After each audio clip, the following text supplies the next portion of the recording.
আসসালামু আলাইকুম ওরহমতুল্লাহি ওবরাকাতুহু। এই যে দেখতে পাচ্ছেন, এটা হয়েছে বেবিদের গলা।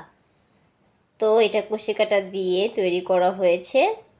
এটা জামার উপরের অংশ আর নিচে কাপড়ের পাট লাগানো হবে। তো এই গলাটা কিভাবে তৈরি করেছি আজকে আপনাদের মাঝে তুলে ধরবো। আমার সাথে থাকুন। সাধারণত যে গিট দিয়ে থাকি সে একটা গিট দিয়ে নিচ্ছি। গিট দেওয়া হয়ে গেছে। এখন বিসমিল্লাহির রহমানির রহিম, এই যে চেন দিচ্ছি। চেন দিয়ে দিয়ে বেবির যে গলা, সেই গলার মাপ নিয়ে সে পর্যন্ত এই চেন দিতে থাকবো, বড় করে নেব। এই তো লম্বা তৈরি করে নিয়েছি এবং মাপ দিয়ে নিয়েছি। এখন এই চেনের ভিতর দিয়ে লং দিয়ে দিয়ে ভরাট করে নেব।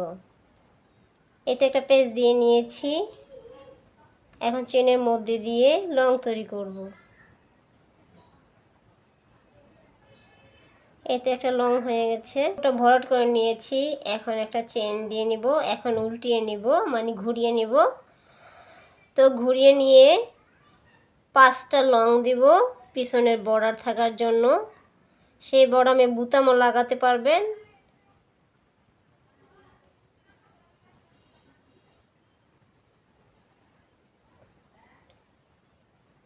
পাঁচটা লং দিয়ে বর্ডার তৈরি করে নিয়েছি। এখন দুটো চেন দিব।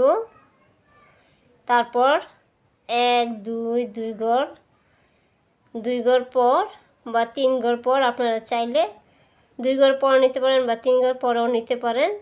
তারপরে কি করব, একটা 1 2 2 ঘর পর 2 ঘর পর 2 ঘর পর আবার লং তৈরি করতেছি।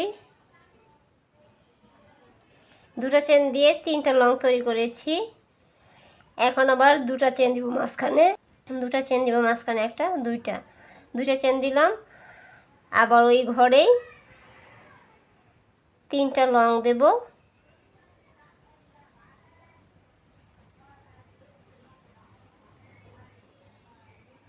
1 2 3, 3টা হয়ে গেল।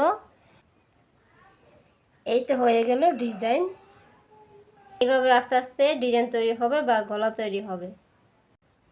একটা দুইটা চেন নিলাম, একটা পেজ দিয়ে এই ফাঁকা জায়গার ভিতর দিয়ে 3টা লং তৈরি করব, তাহলে ডিজাইন দেখা যাবে।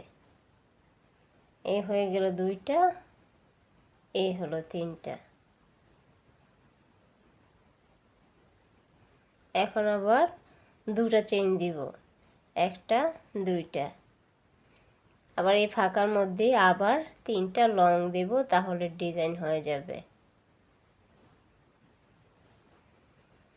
এটাও একটা জামার গলা।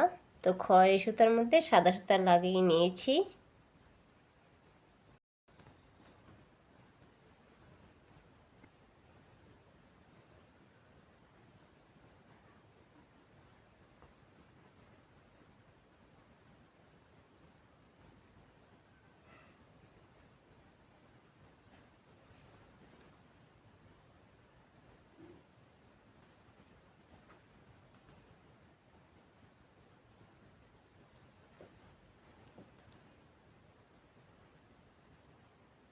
এই দুটোটা হলো ছোট্ট বেবিদের জামার গলা।